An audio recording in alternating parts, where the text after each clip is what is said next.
नमस्कार दोस्तों, मैं हूँ वैद्य तोड़ेचर्य शास्त्री। जाति का आजकल बहुत बड़ा एक लफड़ा चल रहा है। ब्राह्मण, क्षत्रिय, वैश्य, शूद्र। शूद्र कुछ लोग कहते हैं सर हमें शूद्र बताया जाता है, ये वो, हाँ, इसके ऊपर बड़ा डिबेट है।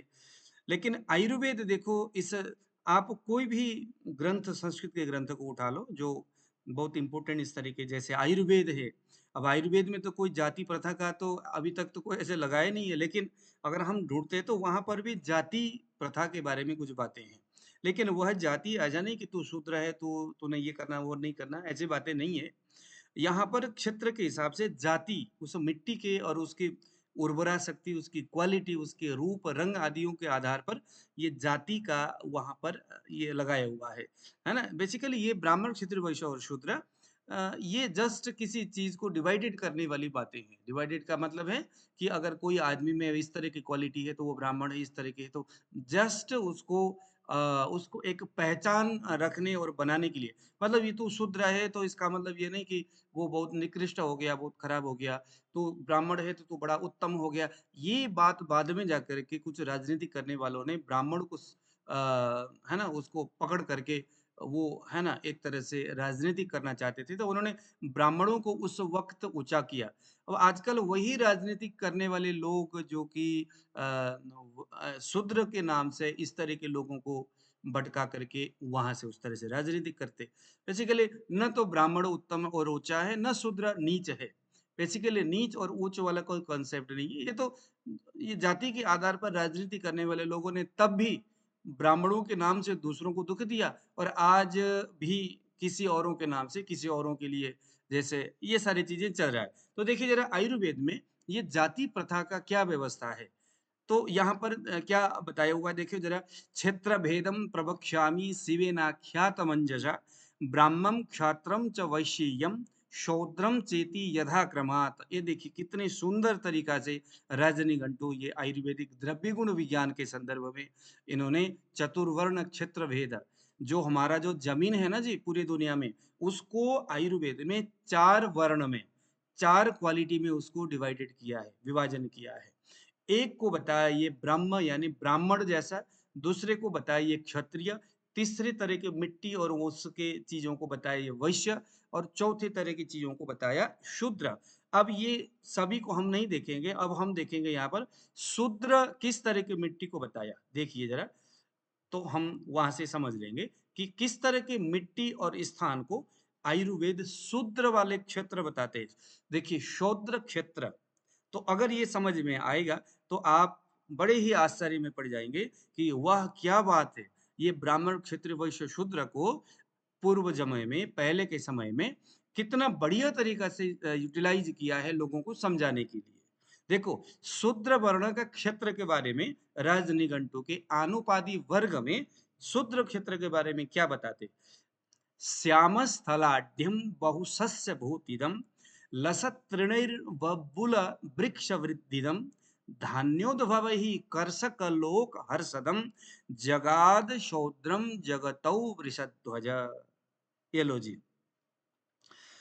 उस भूमि को शुद्र भूमि कहा जाता है जो श्याम स्थलम, जहां की मिट्टी काली है, काला मिट्टी है, जहां पे काला मिट्टी है, इसीलिए बहुशस्य भूतिदम, वह जो भूमि है बहुत अधिक मात्रा में, भूतिदम, वह बहुत सारी चीजों को देने वाली है। अगर कोई अधिक कृषाण जो कृषि करे, वहां से कोई वनस्पति लगाए या कोई भी धान या आदि ये सब चीजें लगाए, तो काली मिट्टी को सभी मिट्टियों में उत्तम माना गया है, तो उसे शौद्रक भूमि बताया है। और हमारा आयु दूसरे धर्मशास्त्र क्या बोलता है, शूद्र कौन है, जो कर्म करता है। और यहाँ आयुर्वेद में शूद्र किसको बताया जा रहा है, वह मिट्टी जो काली है। क्योंकि काली मिट्टी को क्या बताया, भैया ये तो बहुत उर्वरा शक्ति वाला है, बहुत यहाँ से उपजाऊ होता है। आ रहा है समझ में आपको। एक ग्रंथ को दूसरे ग्रंथ के साथ देखो, उसको आपस में जोड़ो, उसके बाद खूब आनंद लो। डिबेट नहीं, विवाद नहीं। आयुर्वेद हो या कोई भी ग्रंथ हो, उसके इन शब्दों के भाव को समझना है और भाव विभोर हो जाना है। बहुसस्य भूतिदम, वह जो काली मिट्टी है ना, वो बहुत सारी चीजों को देने वाली है। लसत तृणैर बबुल वृक्ष वृद्धिदम, बहुत सारे बबुल के फूल हो गया, बहुत सारे जो वृक्ष हो गया, तृण ही बहुत सारे पत्ते, जैसे कूस हो गया, कास हो गया, या छोटी छोटी जो तृण से युक्त जो इस तरह के जो चीजें हैं, जिसको बकरी को खिलाया जाता है, भेड़ को खिलाया जाता है, गायों को खिलाया जाता है। बहुत सारे जो पशु पक्षी है, वो इस तरह के तृण यानी छोटी छोटी घास को खा करके बड़ी प्रसन्न रहती है, उसको खाना पसंद करती है। ऐसे वनस्पति जिस मिट्टी में अधिक से अधिक पनपती है, बबूल का वृक्ष जहाँ ज्यादा होता है, धान्योद्भव ही बहुवचन, बहुत अनेकानेक जो धान्य है वो वहां पर उत्पन्न होता हो। कर्षकलोक हर्षदम, कर्षक कहते हैं कृषक को। तो बहुत सारे जो कृषक है, अपने मिट्टी में इतने सारे चीजों के उत्पन्न और अधिक मात्रा में खेती और उत्पन्न करके हर्षदम बहुत प्रसन्न होते हैं। जगात शौद्रम जगतौ वृषध्वज, जगतौ पूरे दुनिया में वृषध्वज, वृषध्वज का मतलब है सांड जो होता है ना, उसको वृष कहते हैं। तो जिस ध्वज में वृष यानी सांड का नक्शा लगाया हुआ है, इस तरह के ध्वजा यानी ध्वजा को, झंडा को लेकर के जगदो जगाद, बहुत सारे दुनिया में घूमते हैं बड़ी मस्ती से। उस वक्त में जो ऐसे जो कृषक है, वो इस तरह के श्याम स्थल में काली मिट्टी में रहने वाले जो कृषक है, वो पूरे दुनिया में बड़े माने जाते थे। क्या बात है भैया, ये तो सांड वाले जो नक्शा है जिस ध्वजा में, उसको लेकर के पूरी दुनिया में घूम रहा है। जगतो जगाद वृषध्वज ध्वज नियत, वृषध्वज को लेकर के पूरे दुनिया में घूम रहा है। कर्षक लोक हर्षतम, पूरी दुनिया को वो खुश करता है। जरा सा खेती करता है और उससे अधिक मात्रा में अन्न उत्पन्न होता है। थोड़ा सा मेहनत करता है, अधिक उससे अन्न उत्पन्न होता है। इसीलिए ब्राह्मण, क्षत्रिय, वैश्य, शूद्र, इस चार जाति में शूद्र वर्ण को कृषक कहा गया है, सेवक कहा गया है, मेहनती कहा गया है। वो इसीलिए नहीं कहा गया है कि वो बहुत अधिक मात्रा में काम करता है, इसीलिए कहा गया है कि वो ऐसे क्षेत्र में रहता है जहाँ के मिट्टी उर्वरा है, जहाँ के बहुत सारी चीजें थोड़े मेहनत करने से अधिक मात्रा में मिलता है। तो ऐसे स्थान में बैठ करके अधिक से अधिक लोगों के लिए सुखद है ना, धान हो गया, चावल हो गया, गेहूं हो गया, कई सारे देखो धान्य, धान्योद्भव ही बहुवचन है, अनेक प्रकार के अनाजों का वो उत्पादन करता है। तो उस समय शूद्रों की उस समय भी जय जयकार थी। वृषद ध्वज जगतो जगाद। अब मैं अपने मन से तो नहीं बोल रहा हूँ, वह जो शूद्र है, मतलब वो जो व्यक्ति है जो इस तरह के स्थान में रह करके खेती करता था, सामान्य रूप से काम करके अधिक मात्रा में उत्पादन करता था, और महाराज वो तो बोरी से बोरी टनाटन भरा हुआ, वृषभ ध्वज जगतो जगाद, पूरी दुनिया में महाराज अपने धान चावल गेहूं पता नहीं क्या कुछ लेकर के नहीं घूमता, हर जगह जय जयकार उसकी। तो ये सारी चीजें बेसिकली आयुर्वेद भी इस बात को बताता है।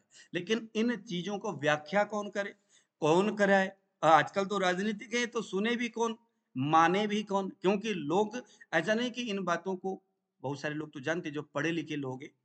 मैं तो कुछ लोग देखता हूँ, वो भाई आयुर्वेद में आचार्य है और राजनीति करता है, कहता है कि हमें तूने शूद्र क्यों बोला। अरे भैया, शूद्र देखो किस भाव और किस किस व्यवस्था के तहत यहाँ शूद्र शब्द का मतलब यहाँ पर बातें बताया जा रहा है। अब देखो ब्राह्मण के लिए क्या बताया गया है। शूद्र का तो हमने बताया, ब्राह्मण देखते जरा। ब्राह्मण क्षेत्र कैसा है? तत्र क्षेत्रे ब्रह्म भूमि रोहाढ्यम वारिस्फारम यत कुशांकुर किरणम रम्यम यच्च श्वेत मृत्स्ना समेतम तत्वास्ते ब्राह्ममित्यष्ट मूर्ति। आलो जी, ब्राह्मण किसको कहा गया? कौन सा वो क्षेत्र है जिसको ब्राह्मण कहा गया?